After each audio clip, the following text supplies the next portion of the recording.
A todos, gracias a Iña, gracias a los presentes. Quiero felicitar, lo he hecho públicamente en varias oportunidades, la actitud de Iña, y no voy a hablar de los contenidos de lo que se habló hoy acá, sino de la estrategia de comunicación, la estrategia de mostrar, de comunicar hacia afuera la existencia de esta institución y sobre todo la oportunidad de esa articulación institucional a la que hacíamos referencia, que a todos nos motiva y nos convoca.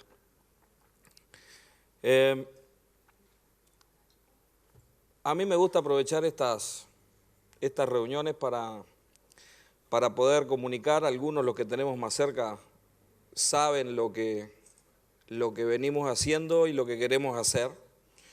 Probablemente muchas cosas aparezcan como reiterativas. Yo creo que cuando uno desempeña una actividad pública tiene que honrar dos mandatos: decir lo que piensa y hacer lo que dice. Por lo tanto, como los ciclos de nuestras actividades son largos, no es fácil hacer, no se hace en un mes.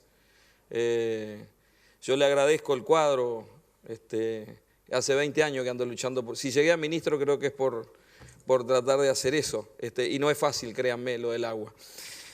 Pero para hacer un uso eficiente del tiempo yo le voy a hacer dos preguntas. Lo primero, quiero que levanten con la mano, quiero saber cuántos son productores acá. Que levanten la mano los que son productores. Y después que levanten la mano los que tienen menos de 30 años.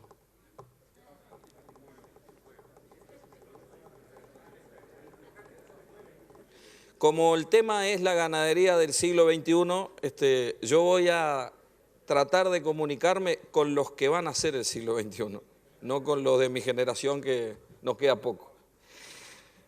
Y creo que para ir a entender y a compartir de una manera constructiva, se habló mucho de la sinergia hoy, muchas de las cosas que por lo menos pude escuchar hoy de tarde, tenemos que entender cómo es el siglo XXI, cómo va a ser el siglo XXI, si queremos entender cómo tiene que ser la ganadería del siglo XXI. El siglo XXI, en primer lugar, es un siglo donde por primera vez en la historia de la humanidad ya hay más ciudadanos del planeta viviendo en las ciudades que viviendo en los medios rurales. Eso no fue lo normal en la historia de la humanidad. El siglo XXI es un siglo que va a llegar a 9.000 millones de habitantes antes del año 2050. Por lo tanto, el crecimiento demográfico nos genera una serie de demandas vinculadas a la alimentación, a la energía, pero también enormes desafíos en materia medioambiental. El siglo XXI, muchas gracias, el siglo XXI es un siglo, como decía, urbano, y también es un siglo asiático, porque estamos en el proceso en el cual el eje económico del mundo se traslada del Océano Atlántico al Océano Pacífico. Y es en estos momentos una etapa que a mí, yo lo decía en el discurso del Prado el otro día, no estamos en una época de cambios, estamos en un cambio de época, que es diferente. Un cambio de época en el cual, además, está habiendo un proceso de convergencia económica. Convergencia económica es la tasa de crecimiento económico de los países subdesarrollados es más alta que la tasa de crecimiento de los países desarrollados. Nos llevan siglos de ventaja económica, cultural, de infraestructura, pero los países emergentes crecen a una tasa más alta que la de los países desarrollados. Todos los años millones de consumidores del mundo empiezan a consumir por primera vez proteínas animales. Y porque consumen proteínas animales es que nos ha pasado lo que nos ha pasado a nosotros. El shock de demanda externa que ha tenido Uruguay y los países que somos productores de alimentos viene con una demanda directa por la producción de proteínas animales, pero por una demanda indirecta de la producción de alimentos para producir proteínas animales. Nadie tiene que confundirse, la soja no vale en sí misma, la soja vale como un insumo en un proceso de producción de proteínas animales. Si nosotros desagregamos el 18% de aceite y el 46% de proteína, el valor de la soja es proteína para alimentar monogástricos. Y cuando nosotros le vendemos soja a los chinos, en realidad le vendemos agua envasada, porque en realidad la carencia, el recurso finito que China no tiene para autoabastecerse en soja es que no tiene agua para regar sus sistemas. Agotó, hoy aprovecha prácticamente el 60% del recurso hídrico y por lo tanto tiene problemas ambientales, problemas para el agua, para las ciudades y para otras actividades. De manera que el primer pantallazo a los que van a tener que hacer el siglo XXI, o por lo menos la primera mitad, los paradigmas que funcionaron hasta hace muy poco tiempo, los tenemos que cambiar muy rápidamente. Las proyecciones de demanda, cuando uno mira el IFPRI, la FAO, la UNESCO, cualquier actividad, cualquier institución que haga proyecciones, proyecta una tendencia creciente, levemente creciente en los productos vegetales y fuertemente creciente en los productos animales. La idea no es pasar una transparencia, pero yo permanentemente uso una transparencia que para mí dice mucho, que es una imagen de maíz y de arroz y otra imagen de una chuleta de carne vacuna. Y la eficiencia es 8:1. Es decir, preciso 8 kilos de maíz para hacer 1 kilo de carne. Y por lo tanto es lógico que las proteínas animales y sobre todo las carnes rojas sigan teniendo en el futuro una diferenciación de valor importante. Esa demanda de proteínas animales creciente se transforma en la gran oportunidad que tiene nuestro país. Yo dije en el Prado,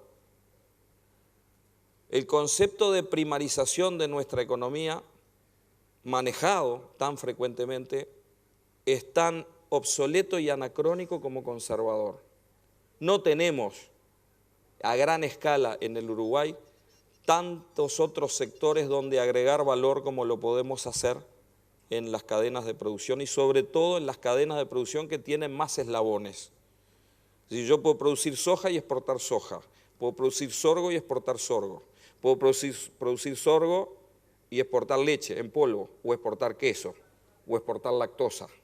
Puedo agregar valor sobre las bases de nuestras ventajas comparativas que fortalecemos con ventajas competitivas a partir de cosas de las que se habló en la segunda pregunta que le hicieron al panel, el rol de las innovaciones.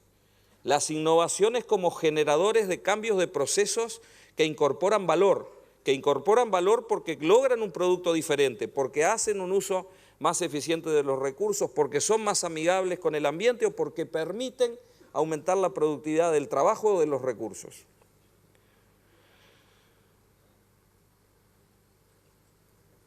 En tercer lugar, el siglo XXI es un siglo que ya enfrenta los desafíos medioambientales más profundos que ha conocido la humanidad. Algunos son globales y otros son locales. En términos globales, creo que el cambio climático, es decir, el calentamiento global, la emisión de gases de efecto invernadero, el cambio del clima, es uno de los grandes desafíos que tiene nuestra humanidad y que tienen nuestros sistemas productivos. Por eso hablo de los impactos locales. Nuestros sistemas productivos son a la intemperie. Por lo tanto, generar innovaciones tecnológicas que nos mejoren la capacidad adaptativa de nuestros sistemas de producción a un clima que siempre fue variable, pero que amenaza ser más variable, también es un elemento que hay que tener en la cuenta. Porque la resiliencia es importante y es un atributo importante, pero la estabilidad y sobre todo la rentabilidad sobre los factores de producción, combinado con la adaptabilidad y la resiliencia, es lo que tenemos que encontrar. Y a nivel de impactos locales, todos sabemos, estamos intensificando los procesos productivos. La política pública que hoy hubo una pregunta que yo aprovecho a contestar. La pregunta fue a Sauchik, si en realidad los planes de uso y manejo de suelo habían considerado los componentes técnicos. Los planes de uso y manejo de suelo y el resto de las políticas públicas agropecuarias de este país se aplican a partir del conocimiento generado por la investigación, a veces internacional y adaptada a nuestra realidad nacional, pero la mayoría de las veces con investigación nacional.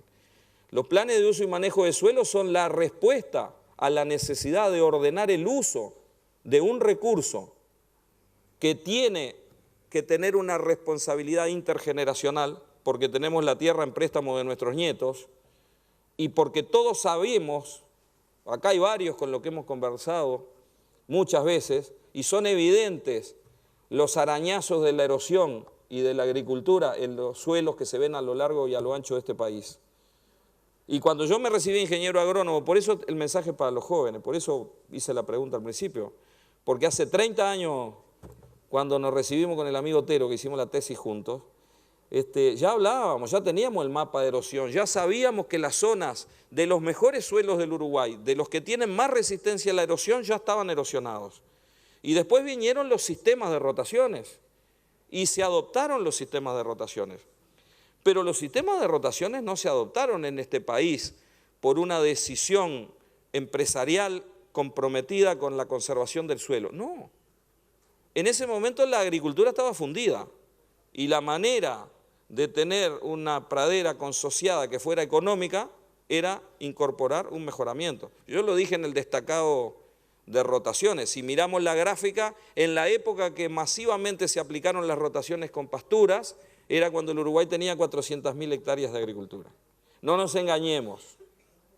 Lo peor que podemos hacer es hacer un diagnóstico equivocado, porque nos parece, mirá, esta tecnología era buena y se aplicaba. Se aplicaba porque la agricultura no era rentable. Cuando la agricultura fue rentable, cuando vino la siembra directa, cuando subieron los precios de los mercados internacionales, cuando vino el aluvión de inversión extranjera, cuando incorporamos el glifosato y los transgénicos, cuando se profesionalizó la agricultura del Uruguay es una agricultura del siglo XXI. La ganadería todavía es la del siglo XX. Y ese es el desafío. ¿Y por qué es importante que hablemos esto? Porque uno de los temas que tenemos que discutir en la ganadería del siglo XXI tiene que ver con los impactos ambientales. Tiene que ver con las necesidades que el complejo de investigación e innovación tiene que generar para no tropezar con los problemas que la agricultura ha tropezado.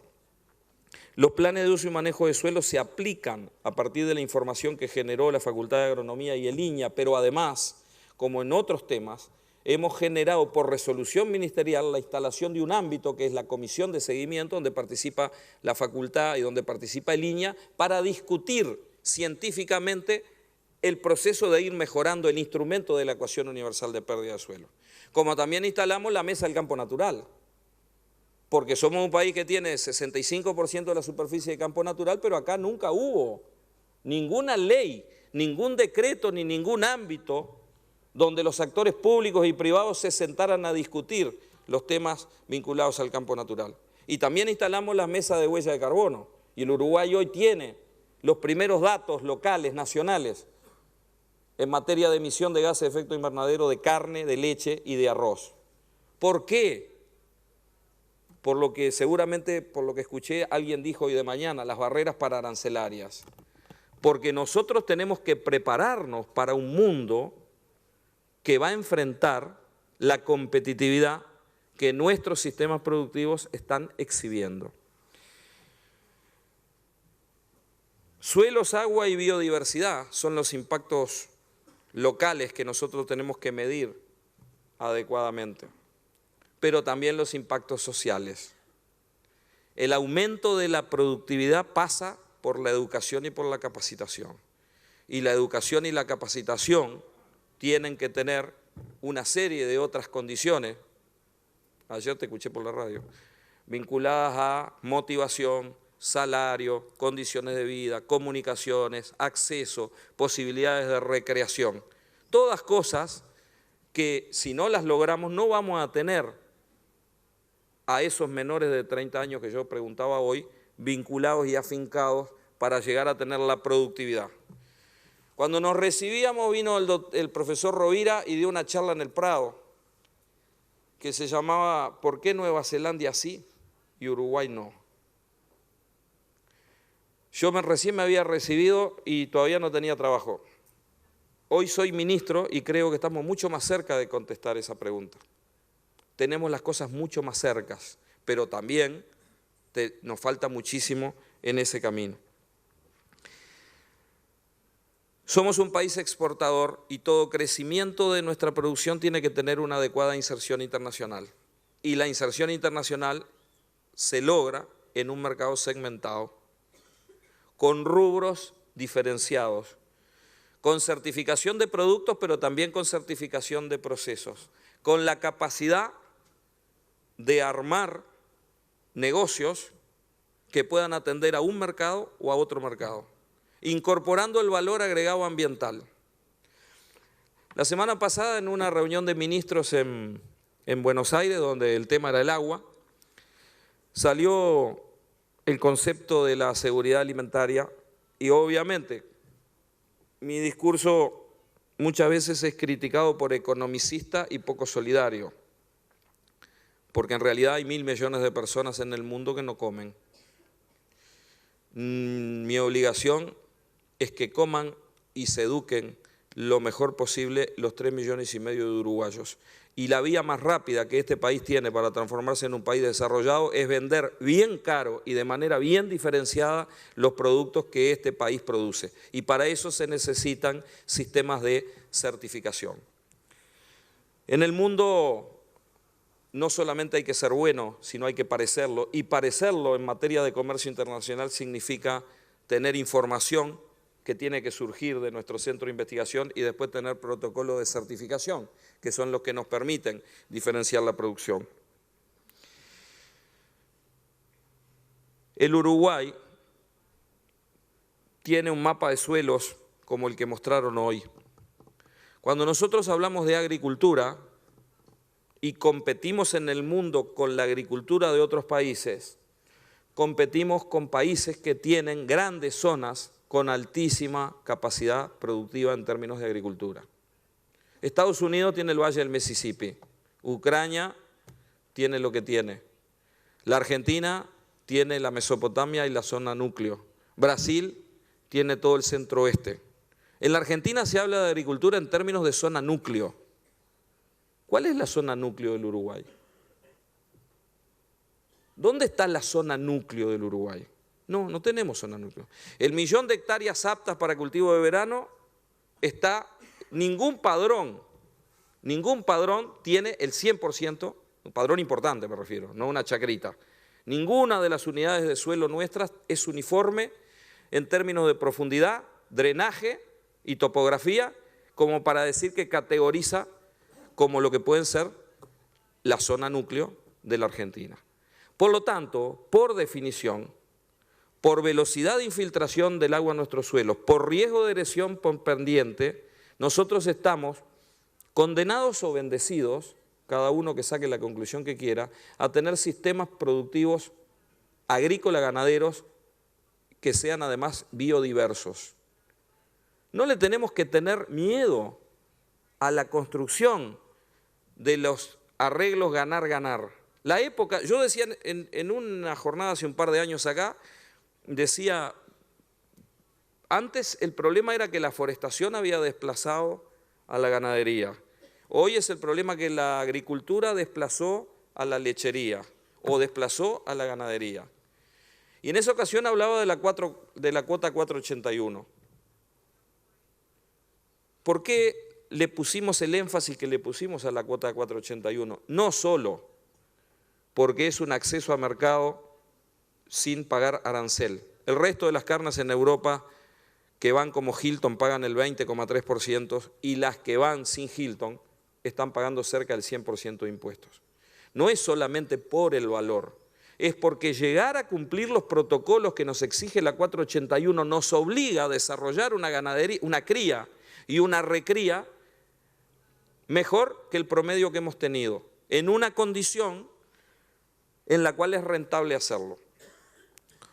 Tuneu decía, no sé dónde está, pero allá, Tuneu decía, los costos han subido. Sí, es cierto, los costos han subido. También es cierto, en la publicación, la serie técnica 208 que publicó el INEA hace un par de meses, en el primer trabajo está muy claro cómo evolucionaron los precios. Un trabajo de Montosi y Suárez de Lima. Donde está muy claro cómo evolucionaron los precios hasta el 2005-2011 y 2011-2013. Y se analizan 3 sistemas de producción ganaderos, el extensivo mejorado y el intensivo. Y en los 3 ha habido una mejora sensible de los márgenes. Es cierto que los costos aumentaron, pero los márgenes aumentaron más. ¿Qué es lo que ha pasado en nuestro país? ¿Y qué es lo que ha pasado en el mundo que nos toca vivir hoy? Hemos enfrentado un aumento vertiginoso de los valores de nuestros productos. Han aumentado nuestros costos porque somos un país que hoy es un país caro. Somos un país donde la mano de obra tiene un ingreso medio per cápita el Uruguay de $15.000 por persona. Pensar en ser competitivos en base a bajos salarios no está dentro del horizonte que tiene que trabajar el Uruguay. La verdadera productividad tiene que ver con el trabajo. Y la productividad no es solo la capacitación del operario, o del trabajador o del productor, también es la productividad del sistema. Y la productividad del sistema muchas veces es la capacidad de sinergizarse con otros rubros. ¿Cuántos años hace que está investigado de que en el norte del país, entre octubre y marzo, un animal pierde de ganar en condiciones ad libitum de agua y de forraje simplemente por un efecto térmico? ¿Cuántos años hace que sabemos que la sombra es un elemento clave? ¿Cuántos años hace que sabemos que una vaca que camina más de 500 metros en pleno enero para tomar agua tiene un costo energético que condiciona el proceso productivo? ¿La gente es tonta? Yo creo que no. Teníamos tierra que valía 150, 200 o 300 dólares. Si hubiéramos tenido esta reunión hace 10 años atrás, el tema era el endeudamiento. Y vaya, como cada vez que hablo de endeudamiento, el recuerdo y el reconocimiento a los que hoy no son productores y que dejaron el cuero en la estaca en esa etapa de la historia económica del país, donde teníamos un marco externo equivocado, pero también teníamos un marco interno donde la palabra país productivo se pronunciaba poco. En ese escenario que nos toca hoy, tierra y mano de obra son 2 elementos que tienen que tener una productividad alta, porque si no, no compiten. Si nosotros no podemos sacar una rentabilidad por hectárea que compita con la forestación o con la agricultura, vamos a seguir perdiendo área de la ganadería. Y en ese sentido, para mirar el vaso medio lleno y no medio vacío, los planes de uso y manejo de suelos ayudan a equilibrar las posibilidades de sectores como la lechería y la ganadería, que tienen una velocidad de respuesta mucho más lenta que la que puede tener la agricultura. Las innovaciones, porque estamos en el INEA, ¿verdad? O sea, estamos en una institución en la cual productores y Estado invertimos dinero para generar conocimiento. La segunda parte del proceso es la innovación, que es hacer que ese conocimiento genere dinero. En ese proceso de articulación con públicos y privados, como se mencionó acá, hay algunos temas que hemos tratado de incidir, digamos, de opinar desde nuestro rol, no porque seamos iluminados, sino como producto de la síntesis de la información que se ha generado en muchos años, que había algunas capacidades faltantes. El Uruguay tiene 65% de su superficie en campo natural y nos parecía que tenía que haber más peso en campo natural.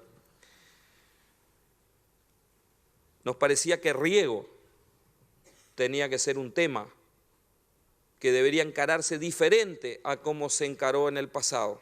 Y esto no es una crítica destructiva, es un profundo reconocimiento por muchos proyectos que anteriormente hubo para promover el agua, pero para promover el agua se promovían las fuentes de agua. No se manejó con la misma energía la generación de tecnología para el uso del agua, la capacitación de recursos humanos para la utilización de esa agua. Hoy hay un programa de investigación en riego, cruzando transversalmente las distintas líneas de investigación que tiene INIA. Hace 3 semanas, 4 semanas, se terminó un curso internacional de altísimo nivel organizado por INIA para capacitar técnicos en el tema de riego. Y estoy en condiciones de anunciar, si el presidente me permite, sin dar nombres, que hay otro tema que se tiene que manejar mirando los próximos 20 o 30 años en la siguiente lógica. Si intensificamos nuestros procesos de producción, porque incorporamos la suplementación estratégica como una constante, porque hacemos alimentación diferencial del ternero o destete precoz a corral, porque nuestro ganado lechero está llegando al 45% de su dieta como concentrados y por lo tanto pasa 2 o 3 horas en la sala de ordeña y 4 o 5 horas en las plazas de comida. Porque, como bien se dijo acá, el aumento de la producción de carne pasa por aumentar el porcentaje de extracción y no por aumentar la dotación. Porque nuestra principal herramienta de competitividad es el campo natural, pero el campo natural tiene una oferta con una variabilidad intraanual fuerte, pero con una variabilidad interanual mucho más fuerte, debido a la variabilidad de nuestro régimen de lluvia. Los que son de basalto saben que un verano como el pasado producimos 8.000 kilos de materia seca o 9, y un verano como el anterior producimos 4, y un verano como el 2008 producimos 2.600, 2.700. ¿Cómo ajustamos esa oferta? En un sistema que tiene que ser eficiente, donde queremos tener 23, 24, 26% de extracción, donde queremos entorar a los 2 años, donde queremos que sobren vaquillonas, que son, como decía Daniel, las que van a explicar buena parte del aumento de extracción, va a venir por el aumento de la eficiencia reproductiva de nuestro rodeo, que va a venir por una mejora de la condición de alimentación y manejo reproductivo, pero básicamente alimentación. Todo eso, todo ese proceso de intensificación nos lleva a tener que manejar algunas cosas que tal vez hoy no las tengamos totalmente investigadas y mucho menos difundidas. Es bien fácil agarrar un lote de 100 novillos que está comiendo en una pradera con franja diaria y con toda la de la ley y pesarlo. Y pesarlo a los 45 días y a los 90 días. Y lo que vamos a encontrar es que hay animales que ganan 600 gramos y animales que ganan 1,2 kg. ¿Cómo vamos a vincular las líneas que tienen alta eficiencia de conversión para transformar el recurso que nosotros tenemos, que es suelo que se transforma en pasto, que es agua que se transforma en pasto o grano que se transforma en carne, con altos niveles de eficiencia? Midiendo. Tenemos que conocer, pero después tenemos que generar los bienes públicos que nos permitan medir ese tipo de cosas. Campo natural, nutrición, manejo. Decía, estaba en condiciones de anunciar, nosotros creemos que una de las apuestas fuertes que tiene que hacer nuestro complejo de investigación es en la investigación en salud animal vinculada al sistema de producción. Es la salud, no es la salud animal pensada como la condición que tengo que cumplir para acceder a un mercado o para sortear una auditoría, que es lo que hace el Ministerio, Autoridad Sanitaria Competente. Es la ciencia veterinaria en manejo y nutrición y sanidad vinculada o incorporada como parte de un sistema productivo.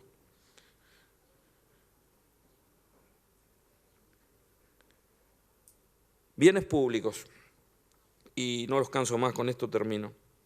El Uruguay camina derecho a transformarse en un país desarrollado de renta media alta sobre la base de un modelo de agroespecialización productiva, reconocido en el mundo como un país que hace las cosas bien, en lo ambiental, en lo social, en lo de inocuidad, en la trazabilidad, en bienestar animal, en certificación de procesos. Tenemos el orgullo y el privilegio de muchas de esas cosas haberlas logrado como país. Haberlas logrado porque las transformamos en políticas de Estado, que no cambian cuando cambia un gobierno, en líneas que tienen que seguir porque ese es el camino, no hay otro. Nosotros no podemos tener tropiezos que otros países pueden tener, no lo toleraríamos. Esos bienes públicos van desde la inserción internacional, la conquista de los mercados, los bienes públicos vinculados a la conservación y al uso productivo y sustentable de nuestros recursos naturales, los bienes públicos vinculados a la adaptación al cambio climático, los sistemas de seguros, los sistemas de monitoreo, el Sistema Nacional de Información Agropecuaria que estamos en proceso de construcción, el desarrollo rural, porque no tendría sentido nada de lo que estamos hablando para tener un territorio despoblado y para tener un territorio sin opciones. Y este no es el discurso urbano izquierdoso de que queremos tener un sector rural poblado. No, yo no quiero un sector rural poblado por decir que tengo a la gente viviendo en el campo como un activo. Yo quiero un sector rural donde la gente elija quedarse en el campo porque encuentra las condiciones, porque le gusta, porque satisface sus necesidades y porque progresa. Y eso es lo que está pasando en este momento. Tenemos décadas de una emigración y también tenemos décadas de una pérdida de productores. Cuando se miraron los datos del censo, y discúlpeme porque esto es algo que cada vez que puedo lo aclaro, los datos del censo se perdieron 9.700 productores, de los cuales 8.200 eran ganaderos que tenían en el censo anterior entre 1 y 19 hectáreas. ¿Y cómo no lo vamos a perder? Si una hectárea de ganadería da 100 o 120 dólares y el productor tiene 20 hectáreas, gana 2.400 dólares. Si va a ganar 200 dólares por mes, está lleno de oportunidades. Pasan por ahí enfrente, por la ruta, infinitas oportunidades para ganar más de 200 dólares por mes. Con otros atractivos que en la sociedad moderna, que en esta sociedad de consumo, que con la televisión y además con las ganas de vivir con comodidad, tienen. Entonces, acá esto no se arregla con discurso, ni se arregla con censo, se arregla con oportunidades. El camino es construirle oportunidades a la gente y las oportunidades vienen por la colocación de los productos del Uruguay, por el aumento de nuestros procesos productivos, por la promoción de la inversión, cosa que se ha hecho y con fuerza, 6.200 millones de dólares de inversión promovida en los últimos 4 años, por apoyo a los sistemas de investigación e innovación, pero sobre todo, acá se habló de marcar un rumbo, por sobre todo, de que, y por eso vuelvo a la pregunta inicial, que los que están en edad de optar, opten por apostar a este camino. La ganadería del siglo XXI es una ganadería mucho más de precisión que la que tenemos hoy. Es una ganadería que construya sinergias con otros sectores productivos. Es una ganadería en algunos procesos con especialización de algunas partes del proceso.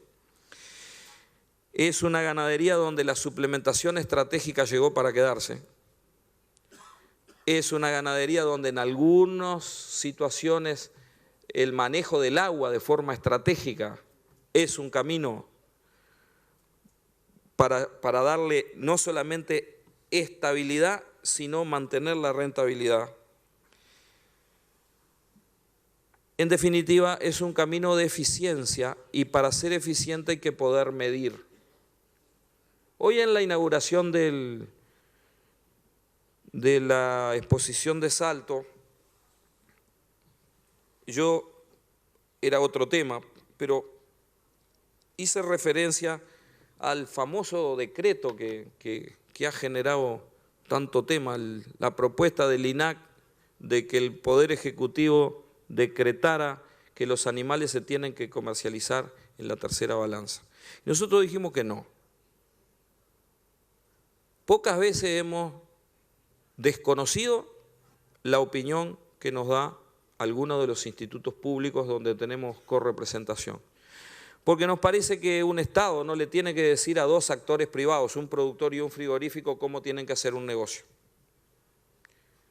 Pero esa no fue la razón, no fue filosófica. Básicamente la razón fue, que es la parte medular del decreto, es establecer qué cosas no se pueden hacer antes de la tercera balanza por decreto. Pero también es, de alguna manera, condicionar a que la información que no siempre le llega al productor, en términos del romaneo, tercera, cuarta, porcentaje de dressing y precios relativos, le llegue a los productores. El próximo decreto, no sé cuándo va a salir, porque dependemos de las condiciones de adecuación en algunas industrias frigoríficas, tendrá que llevarnos a que el primer dato que tiene un animal cuando llega a un frigorífico es que tiene que ser el peso en primera. Y la mayoría de las plantas frigoríficas de este país, nosotros tenemos el peso del promedio del lote y después tenemos el rendimiento del lote. Y en realidad tenemos un Mercedes-Benz y le estamos echando querosén, porque trazabilidad mediante nosotros podríamos saber en el extremo del desosado de la línea de producción de carne, tener la identificación de los cortes valiosos, sexta balanza, de la proporción trasero-delantero, quinta balanza, del rendimiento en cuarta o del rendimiento en tercera relacionado a un rendimiento en primera que tiene que ser individual. Y de esa manera vamos a saber cómo rindió lo que mandamos. Porque yo le pregunto, estoy seguro que la enorme mayoría manda animales que les parece que están bien y lo que recibe es un dato promedio. Y ayudar a mejorar la toma de decisiones de los productores es darle la información. Y no puede ser que tuviéramos toneladas de información generadas en las cajas negras que no le estaba sirviendo a los productores. ¿Por qué este es un primer paso? Porque el paso que viene tiene que ver con avanzar en los procesos de pago por calidad. Tampoco esa era la razón principal. La razón principal es aceptar con honradez intelectual y política que en la cadena cárnica hay problemas de desconfianza. Y como hay problemas de desconfianza, hay algunas cosas que no se hacen. Y la desconfianza no se construye, o la confianza, mejor dicho, no se construye con un decreto. La confianza se construye con información transparente y este decreto lo que inició fue el camino de que la información llegue y cada vez va a ser necesaria más información. En la misma semana que firmamos el decreto, firmamos un convenio donde participa Línea, participa la Sociedad de Creadores de Jerez, participa el Ministerio, la Asociación Rural del Uruguay, el Instituto Clemente Estable y la ANI, por el cual aquel sueño de vincular la trazabilidad con la genómica para utilizarla como una herramienta de mejoramiento genético empieza de a poco a ser realidad. En un país que tiene un rodeo de 4 millones de vacas y que tiene al alcance de la mano la posibilidad de vincular la información que surge, trazabilidad mediante caravana por caravana en la planta de desosado del frigorífico con las condiciones de alimentación. La eficiencia de conversión, alguien dijo al final hoy, creo que Daniel, la eficiencia de conversión tampoco nos sirve en valor promedio. No nos sirve el dato de la eficiencia de conversión de la tropa de 126 novillos. Nos sirve el dato de la eficiencia de conversión del novillo. Nos sirve la relación de cortes valiosos de ese novillo. El siglo XXI, y con esto quería terminar, la ganadería del siglo XXI es una ganadería de manejo de información que tiene que ser confiable, que tiene que ser transparente y por lo tanto tiene que estar desarrollada como un bien público. Sobre una pirámide o sobre un trapecio de bienes públicos es que hoy se asienta la competitividad actual y la competitividad potencial de la ganadería del Uruguay. Estatus sanitario, obviamente sanidad, certificación, bienestar animal, trazabilidad. Todo eso es lo que permite que yo también soy ganadero, que nosotros podamos hacer negocios y que podamos estar en un proceso en el cual, si graficáramos en líneas cómo evoluciona el precio de la carne, porque la carne subió en el mundo, en todo el mundo, pero cómo evolucionó el precio de Estados Unidos, cómo evolucionó el precio de Australia, cómo evolucionó el precio de Uruguay, la tendencia de aumento de precios de Uruguay es la más alta de todos. Pero además, los productores ganaderos de este país somos los que recibimos el valor más alto de la hacienda comparado con nuestros competidores, a excepción, obviamente, de la Unión Europea, que tiene un componente de subsidio y protección relativamente importante, y de Estados Unidos, que produce una cosa distinta a la que nosotros producimos. Pero nunca estuvimos tan cerca de ese precio. Tenemos la ganadería del siglo XXI, parecería tener en el Uruguay las posibilidades de no tropezar con lo que tropezó la ganadería del siglo XX. La ganadería de las detracciones, la ganadería de la sustitución de importaciones, la ganadería de los frigoríficos que se fundían, le dejaban el clavo a un banco y después venía otro y lo compraba por el 10% de la deuda, los bolsones de novillos sin pagar, los mercados cerrados, el sueño de llegar alguna vez al mercado no astóxico. Y por lo tanto, cuando hablamos de la posición en la que estamos hoy, vendemos en mercados donde nuestros competidores nos venden. Eso es competitividad. Entrar en Corea cuando nuestros competidores no entran es entrar en competitividad. Entonces, la ganadería, entrar la cuota 481 o próximamente, ojalá lo podamos lograr, Japón, estamos tocando con la mano el acceso de la carne ovina a Estados Unidos. Creo que, por suerte y por trabajo, estamos en una situación bien diferente a la que teníamos hace 10, 15 o 20 años atrás. Creo que alguien dijo hoy la mesa está servida, es cuestión de ponerse de acuerdo para hacerlo. Obviamente, los arreglos interempresariales e interinstitucionales son el punto más difícil que tiene todo esto, sobre la base de una historia que ha estado plagada de una negociación pendular en la cual, cuando el productor tiene pasto, retiende el ganado, y cuando el año viene seco, el frigorífico se toma la revancha, y en ese péndulo es difícil avanzar en un proceso que maximice los procesos biológicos y los procesos económicos. Ese es uno de los desafíos más grandes, pero eso no se construye si no es con información, con arreglos, con transparencia.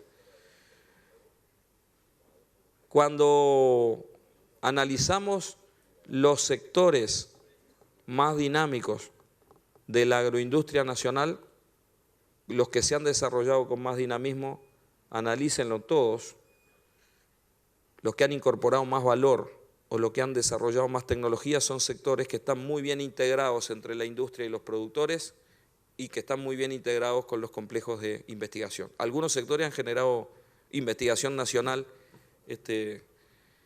pionera en el mundo. Ese es el camino de la ganadería, aceptar que no estamos en el siglo XXI. Eso es lo primero, lo digo de frente y mano y no quiero ofender a nadie. En la ganadería no estamos en el siglo XXI. Tenemos todo como para estarlo y creo que ese es el desafío. Y lo importante es trazar estas grandes líneas para que se transformen en las políticas de Estado que le den a los distintos actores, productores o no, las certezas de que vale la pena seguir para adelante.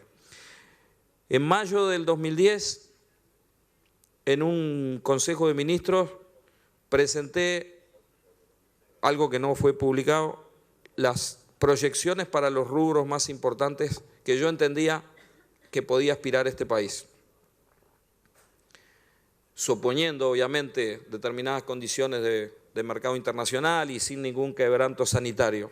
Y lo que está proyectado ahí es un stock de 12 millones de vacunos, lo que está proyectado ahí es el 50% de las hembras entoradas a los 2 años, lo que está proyectado ahí es un 75% de destete, lo que está proyectado ahí es una faena a los 2 años y medio, lo que está proyectado ahí son unos cuantos cientos de miles de vaquillonas que tienen que salir casi como novillos. Y ese número termina dando un 26% de extracción.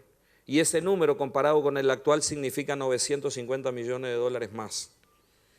Pero como la cadena cárnica es la que multiplica por más veces el valor, ese número significa cambiar el Producto Bruto Interno per cápita de $15.000 a $18.500. No hay ninguna otra actividad agroindustrial en el país de base agropecuaria que le mueva tanto la aguja a la economía del país.